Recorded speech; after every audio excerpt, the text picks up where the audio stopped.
بسم اللہ الرحمن الرحیم قل اوحی الی انہ استمع نفر من الجن، کہہ دیجئے اے نبی کہ میری جانب وحی کی گئی ہے کہ جنوں کی ایک جماعت نے سنا۔ کس کو سنا؟ قرآن کو سنا۔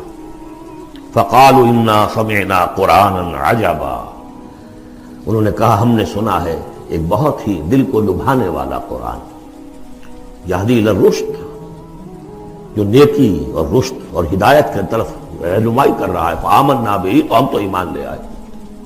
اس وقت بھی میں نے کہا تھا یہ لمحہ فکریہ ہے، ایک دفعہ کیا اجتماع ہے قرآن کا، اور وہ بندے کہاں سے کہاں پہنچ گئے، داعی بن گئے۔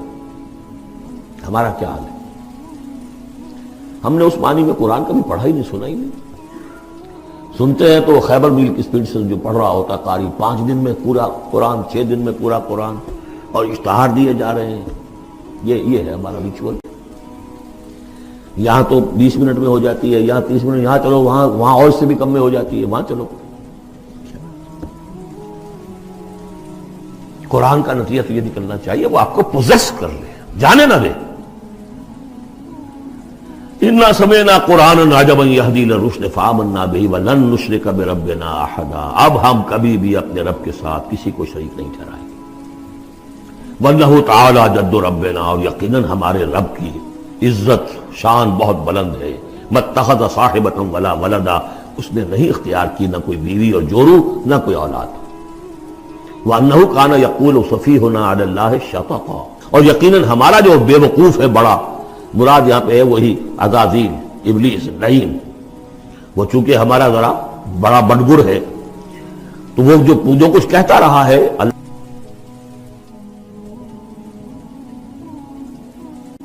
وَأَنَّا ظَنَنَّا أَن لَّن تَقُولَ الْإِنسُ وَالْجِنُّ عَلَى اللَّهِ كَذِبًا، ہم تو اس گمان میں رہے، خوش گمانی میں، کہ جن اور انسان اللہ تعالیٰ کے اوپر جھوٹ نہیں باندھیں گے، لیکن وہ بدماش تو جھوٹ باندھتا رہا۔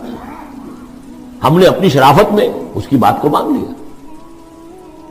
وَأَنَّهُ كَانَ رِجَالٌ مِّنَ الْإِنسِ يَعُوذُونَ بِرِجَالٍ مِّنَ الْجِنِّ فَزَادُوهُمْ رَهَقًا، اور یہ کہ جو انسانوں میں سے مرد ہیں وہ جنات کے مردوں میں کی حفاظت پکڑتے ہیں۔ یہ ہوتا تھا ان کا طریقہ، وہ سمجھتے تھے کہ بیابان میں جو ہے جنات رہتے ہیں اور وہ ان کے جو ہیں سردار بھی ہیں، تو اب راستے نے پڑاؤ ڈالا ہے جنگل میں، تو سب سے پہلے کہتے تھے کہ ہم اس جنگل کے، اس بیابان کے جنات کی ہم پناہ میں آتے ہیں۔ اب وہ سنتے ہوں گے یہ بے وقوف، یہ آدم کی اولاد، ہمارے تو جد امجد کو نکال دیا گیا جنت سے اس لیے کہ اس کو سجدہ نہیں کیا، یہ ہمیں معبود بنائے بیٹھے ہیں، ہماری پناہ طلب کر رہے ہیں۔ لہذا ان میں اور سرکشی پیدا ہو گئی اور اکڑ گئے کہ یہ انسان ہو کر یہ ہماری پناہ مانگ رہے ہیں، ہم سے طلب کر رہے ہیں پناہ، تو اس سے ان کے اندر اور زیادہ سرکشی پیدا ہو گئی۔ وَأَنَّهُ كَانَ رِجَالٌ مِّنَ الْإِنسِ يَعُوذُونَ بِرِجَالٍ مِّنَ الْجِنِّ فَزَادُوهُمْ رَهَقًا وَأَنَّهُمْ ظَنُّوا كَمَا ظَنَنتُمْ أَن لَّن يَبْعَثَ اللَّهُ أَحَدًا، اور دیکھو انہوں نے بھی ایسا ہی سمجھا جیسا کہ تم نے سمجھا ہوا ہے کہ اللہ کسی کو نہیں اٹھائے گا۔ اس کے 2 معنی ہیں، یعنی بعد سے بعد الموت کوئی نہیں ہے، مرنے کے بعد جی اٹھنا نہیں ہے، اور یہ بھی کہ شاید اب اللہ کسی اور کو رسول بنا کر نہ بھیجے، أن يبعث الله أحدا، اس لیے کہ 600 برس بیت چکے تھے، وہ تورات سے واقف تھے جو سورہ احقاف میں تذکرہ آیا ہے۔ فترت وہی 600 برس، اور یہ طویل ترین وقفہ تھا نبوت کا، کہ کوئی نبوت کوئی رسالت دنیا میں نہیں، تو ان کو یقیناً اس سے خیال ہوا ہوگا کہ بس اب ختم ہوا معاملہ، اب کوئی اور رسول نہیں آئے گا۔ وَأَنَّا لَمَسْنَا السَّمَاءَ، اور ہم نے ذرا ٹٹولا آسمان کو، ہم نے چاہا کچھ خبریں لے کر آئیں ذرا غیب کی۔ فَوَجَدْنَاهَا مُلِئَتْ حَرَسًا شَدِيدًا وَشُعُبًا، تو ہم نے تو پایا اس کو کہ وہ بھرا ہوا ہے سخت چوکیداری سے، اور انگارے رکھے ہوئے ہماری ہمیں کھدیڑنے کے لیے۔ یعنی یہ کہ ہمیں معلوم ہو گیا کہ کوئی واقعی وقت ایسا ہے، کیونکہ یہ سارا انتظام خاص طور پر جب کہ وہی یہ نبوت آتی تھی تو اہتمام کر لیا جاتا تھا۔ عام حالات میں کوئی بات نہیں، روح اتر رہے ہیں فرشتے، اور یہ جو ہے یہ آگ سے بنے ہیں، وہ نوری ہیں یہ ناری ہیں، کچھ نہ کچھ ان سے یارانہ گانٹھ کے کچھ نہ کچھ ان سے لے لیتے تھے، یا یہ کہ اچک لیا، من استرق سرقۃ، کسی نے کوئی چیز جو ہے کہیں سے لے لی۔ لیکن اب جو ہم نے دیکھا ہے آسمان کو، تو واقعی وہاں تو بڑے سخت پہرے لگے ہوئے، یعنی کوئی نہ کوئی وحی کا سلسلہ ہے اور نبوت آ رہی ہے، اور وہ نبوت ہمیں تو مل گئی، ہم جا کر سنائے کلام اور ہم ایمان لے آئے۔ وَأَنَّا لَمَسْنَا السَّمَاءَ فَوَجَدْنَاهَا مُلِئَتْ حَرَسًا شَدِيدًا وَشُهُبًا وَأَنَّا كُنَّا نَقْعُدُ مِنْهَا مَقَاعِدَ لِلسَّمْعِ، اور ہم وہاں بیٹھا کرتے تھے، وہاں پہ گھاٹ میں بیٹھا کرتے تھے کچھ سنبل لینے کے لیے، مقعد بیٹھنے کی جگہ، مورچہ جہاں پہ بیٹھا جائے، ہم وہاں پر اپنے ٹھکانوں میں بیٹھا کرتے تھے۔ فمن یستمع الان، لیکن اب اگر کسی نے کچھ سننے کی کوشش کی، یجد لہ شہابا رصدا، وہ پائے گا اپنے واسطے ایک انگارہ گھات میں، میزائل پیچھا کرے گا اس کو۔ وَأَنَّا لَا نَدْرِي أَشَرٌّ أُرِيدَ بِمَنْ فِي الْأَرْضِ أَوْ أَرَادَ بِهِمْ رَبُّهُمْ رَشَدًا۔ معلوم ہوتا بہت بڑے عالم تھے یہ، تورات کے جاننے والے، انہوں نے ایک ایسی عظیم بات کہی ہے یہ، ہمیں یہ معلوم نہیں کہ آیا زمین میں بسنے والے ان انسانوں کی کوئی شامت آ گئی ہے یا اللہ نے ان کے لیے کسی بھلائی کا ارادہ کیا ہے۔ رسالت آئے گی تو دو ہی نتیجے ہیں، یا تو کوئی عذاب آنے والا ہے، اس لیے کہ وما كنا معذبین حتی نبعث رسولا، یا تو کوئی بہت بڑے پیمانے پر انسانوں کی شامت آنے والی ہے، جیسے قوم نوح، قوم ہود، قوم صالح کا حشر ہوا تھا، وہ ویسا ہی حشر ہونے والا ہے۔ اللہ لا نظری، ہم نہیں جانتے، اشر ارید بمن فی الارض، زمین والوں کے لیے کسی شر کا فیصلہ کیا گیا ہے، ام اراد بہم ربہم رشدا، یا ان کے لیے ان کے رب نے بھلائی کا، خیر کا ارادہ کیا۔ ظاہر بات ہے نبوت اور رسالت محمدی خیر پر منتج ہوئی۔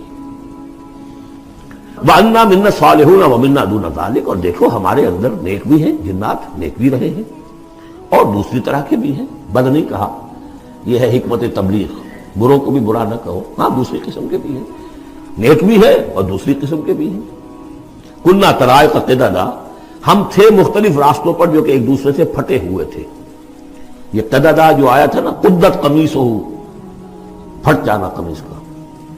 وَأَنَّا ظَنَنَّا أَن لَّن نُعْجِزَ اللَّهَ فِي الْأَرْضِ وَلَن نُعْجِزَهُ هَرَبًا، اور ہم نے یہ جان لیا کہ ہم اللہ کو عاجز نہیں کر سکتے، ہرا نہیں سکتے، نہ زمین میں بھاگ کر، اور ہم کہیں بھاگ کر اور زمین میں اللہ کو شکست نہیں دے سکتے، اس کی پکڑ سے نکل نہیں سکتے۔ وَأَنَّا لَمَّا سَمِعْنَا الْهُدَىٰ آمَنَّا بِهِ، اور ہم نے تو جب وہ ہدایت سنی، الہدا سنا، اس کی استماع ہم نے کیا، ہم تو اس پر ایمان لے آئے۔ فَمَن يُؤْمِن بِرَبِّهِ فَلَا يَخَافُ بَخْسًا وَلَا رَهَقًا، تو جو کوئی بھی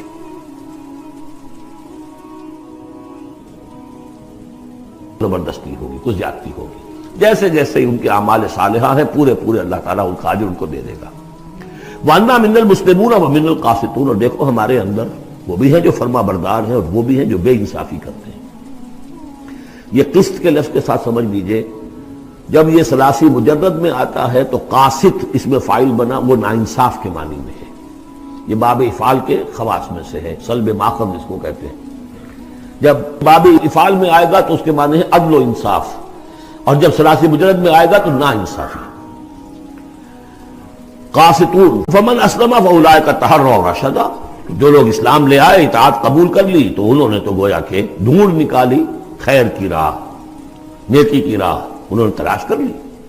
وَأَمَّا الْقَاسِطُونَ، اور جو بے انصاف فَكَانُوا لِجَهَنَّمَ حَطَبًا، وہ لوگ جو ہے پھر جہنم کا ایندھن بن کر رہیں گے۔ یہاں تک ان کی تقریر ہے جو انہوں نے تبلیغ کی ہے۔ اب جو بات آگے آ رہی ہے یہ خود اللہ کی طرف سے کلام ہے، أَن لَوِ اسْتَقَامُوا عَلَى الطَّرِيقَةِ لَأَسْقَيْنَاهُم مَّاءً غَدَقًا، اور یہ کہ یہ اگر لوگ اپنے اس طریقے پر جو طریقہ انبیاء کا تھا، جو آدم نے دیا تھا، جو نوح نے دیا تھا، یہ چلتے رہتے تو ہم انہیں خوب پلاتے، پانی بھر بھر کر خوب سیراب کرتے ان کو۔ یہاں لفظ طریقت آیا ہے قرآن میں، شریعت، طریقت۔ ثم جعلناک علی شریعۃ من الامر، شریعت اور یہ طریقت، دونوں کا مفہوم ایک ہے، طریقہ اور شریعت، لیکن یہ کہ اس کا استعمال ہو رہا ہے کہ شریعت سے مراد لی جاتی ہے جو دین کا قانون ہے، اس کے ظاہری پہلو، قانونی پہلو، اور طریقت اسی کے باطنی پہلو کا نام ہے کہ ایک نماز ہے، وضو کیسے کرو گے، کیا فرائض ہیں، کیا نوافل ہیں، کیا کام رہ گیا تو وضو نہیں ہوا، یہ شریعت بتائے گی، یہ آپ کو فقیہ بتائیں گے، یہ آپ کو مفتی حضرات بتائیں گے۔ لیکن نماز کی اصل روح تو ہے خشوع اور خضوع، حضور قلب، یہ پھر طریقت کی طرف منتقل کر دیا گیا، بدقسمتی سے پھر ان کو پھاڑ دیا گیا، وہ علیحدہ علیحدہ ہو گئے۔ یہ سب چیزیں یکجا ہونی چاہیے تھی، اور جو ہمارے اولین صوفیاء ہیں وہ بہت بڑے عالم بھی تھے، ایسے نہیں تھے کہ صرف صوفی تھے، وہ بہت بڑے مفتی بھی ہوتے تھے، بلکہ اولین کیا اس دور میں بھی جو میں نے آپ کو بتایا تھا کہ قاضی ثناء اللہ پانی پتی رحمۃ اللہ علیہ، وہ مفتی بھی ہیں، مفسر بھی ہیں، محدث بھی ہیں، اور بہت بڑے مرشد بھی ہیں، میرزا مظہر جانے جانا شہید کے خلیفہ ہیں، اور یہ سب شیخ احمد سرہندی رحمۃ اللہ علیہ کا جو سلسلہ ہے، سلسلہ مجددیہ نقشبندیہ، اس کے بزرگ ہیں۔ وہ ہیں وہ جامع صفات لوگ. لنفتنہم فیہ، اور یہ بھی جو ہم کو پانی پلاتے اور سیراب کرتے یہ بھی اس لیے تاکہ ان کو اور جانچے اور پرکھے اور امتحان لے. ایک امتحان غربت میں ہے، ایک امتحان تمنگری میں ہے، ایک امتحان فاقے میں ہو رہا ہے، ایک امتحان ہو رہا ہے کہ کثرت سے ہم نے دے رکھا ہے.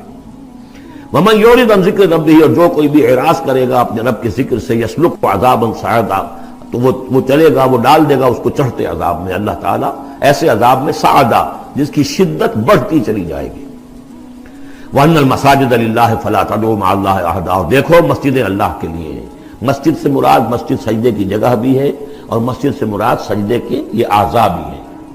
یہ پیشانی اور یہ ناک اور یہ ہاتھ اور یہ پاؤں، ایڑیاں، وہ پنجے، یہ سارے جو ہیں یہ سجدے کے جو جسم کے حصے ہیں. یہ مسجدیں بھی اور سجدے کی جگہ بھی للہ ہے، سب اللہ کی ملکیت ہے. فَلَا تَدْعُوا مَعَ اللَّهِ أَحَدًا، اللہ کے ساتھ کسی اور الہ کو مت پکارو. وَأَنَّهُ لَمَّا قَامَ عَبْدُ اللَّهِ يَدْعُوهُ كَانُوا يَكُونُونَ عَلَيْهِ لِبَدًا. اور یہ اب یہاں پھر قول آ گیا ہے انہی کا جنات کا کہ جب وہ عبداللہ کو ہم نے دیکھا وہ کھڑا تھا، وہ قرآن پڑھ رہا تھا، وہ نماز پڑھا رہا تھا. لما قام عبداللہ یدعوہ، اسے پکار رہا تھا اللہ کو، اللہ کا بندہ. کانوا یکونون علیہ لبدا، وہ تو ایسے ہو رہے تھے سننے والے گویا کہ اس کے اوپر ٹھٹ کے ٹھٹ جمع ہو جائیں گے وہاں پر، لیکن یہ کہ وہ ایمان نہیں لا رہے تھے. قل انما ادعو ربی، کہہ دیجئے اے نبی صلی اللہ علیہ وسلم، دیکھو میں پکارتا ہوں اپنے رب کو. ولا اشرک بہ احدا، اس کے سوا میں کسی اور کو شریک کرنے کے لیے تیار نہیں. قل انی لا املک لکم ضرا ولا رشدا، کہہ دیجئے مجھے کوئی اختیار حاصل نہیں ہے تمہارے لیے، نہ کسی نقصان کا اور نہ کسی راہ پر لانے کا، میں تمہیں ہدایت نہیں دے سکتا. وہ آیت یاد کر دیجئے، انک لا تہدی من احببت ولکن اللہ یہدی من یشاء. اے نبی آپ ہدایت نہیں دے سکتے جسے بھی چاہیں، وہ تو اللہ ہی ہدایت دیتا ہے جس کو چاہتا ہے. قل انی لن یجیرنی من اللہ احد ولن نجد من دونہ ملتحدا، کہہ دیجئے میں ہرگز نہ پاؤں گا کہ مجھے اللہ کے سوا کوئی پناہ دے سکے. یجیرنی من اللہ احد، اللہ کی پکڑ سے بچانے کے لیے مجھے کوئی پناہ دے سکے میں نہیں پاؤں گا. ولن اجد من دونہ ملتحدا، اور اللہ کے سوا میں کہیں جو ہے کوئی اپنا سر چھپانے کی جگہ نہیں پاؤں گا. الا بلاغا من اللہ،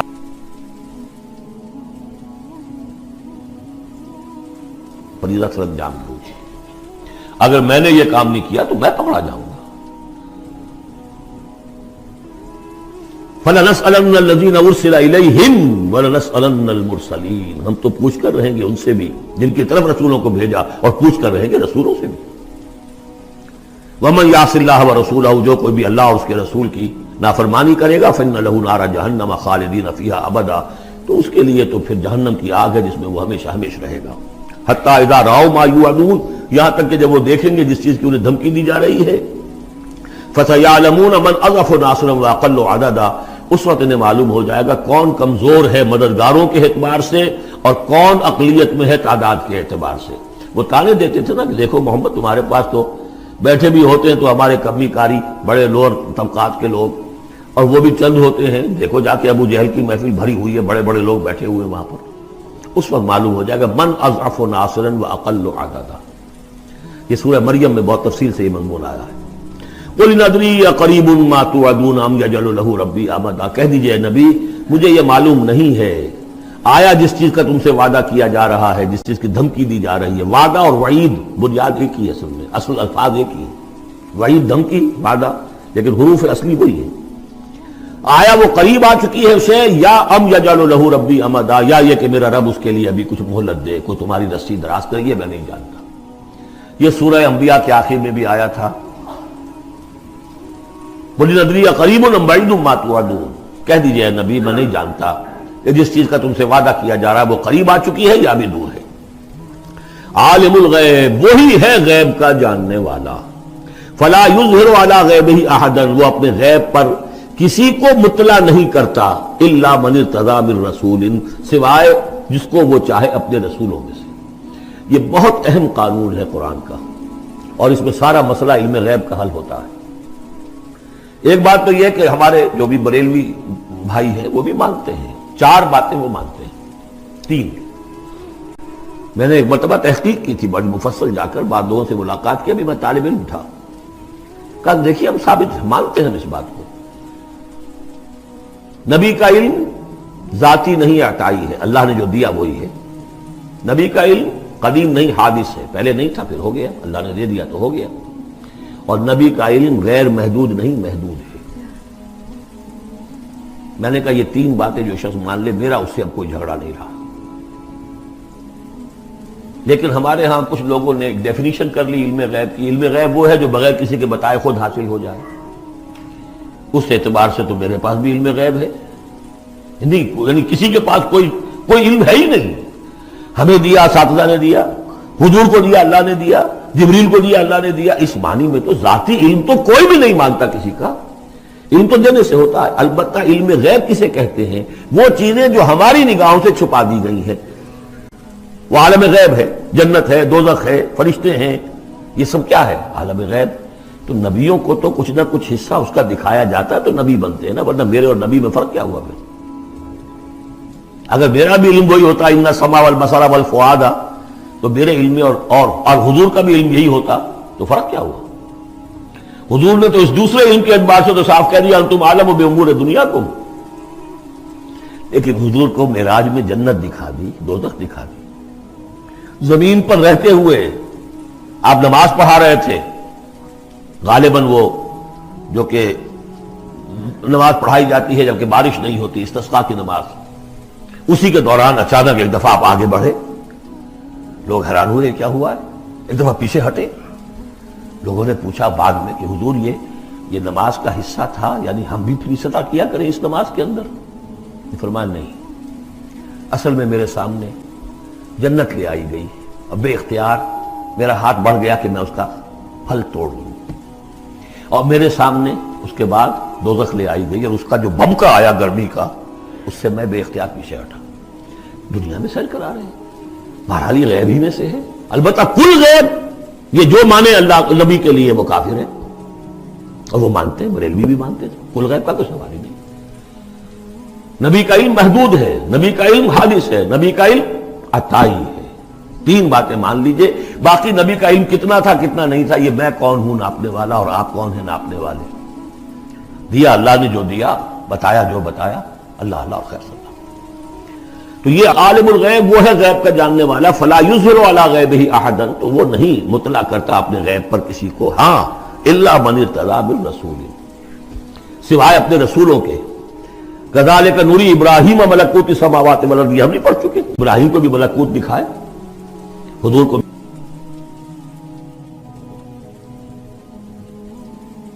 من بین یدیہ ومن خلفہ رصدا، جس کو رسول بناتا ہے، غیب کی خبریں دیتا ہے، پھر اس کے آگے اور پیچھے وہ اپنے باڈی گارڈ رکھتا ہے، چوکیدار رکھتا ہے۔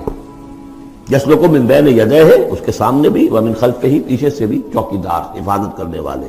لیعلم ان قد ابلغوا رسالات ربہم، تاکہ یہ بات بالکل واضح ہو جائے کہ انہوں نے واقعتاً اپنے رب کے پیغامات پہنچانے کا حق ادا کر دیا، جیسا کہ حضور نے پوچھ کر جواب لیا تھا، انا نشہد انک قد بلغت الرسالۃ وادیت الامانۃ وکشفت الغمۃ ونصحت الامۃ، ہم گواہ ہیں۔ واحاط بما لدیہم، اور اللہ تعالیٰ جو کچھ ان کے پاس ہے سامنے سب کا احاطہ کیے ہوئے ہے۔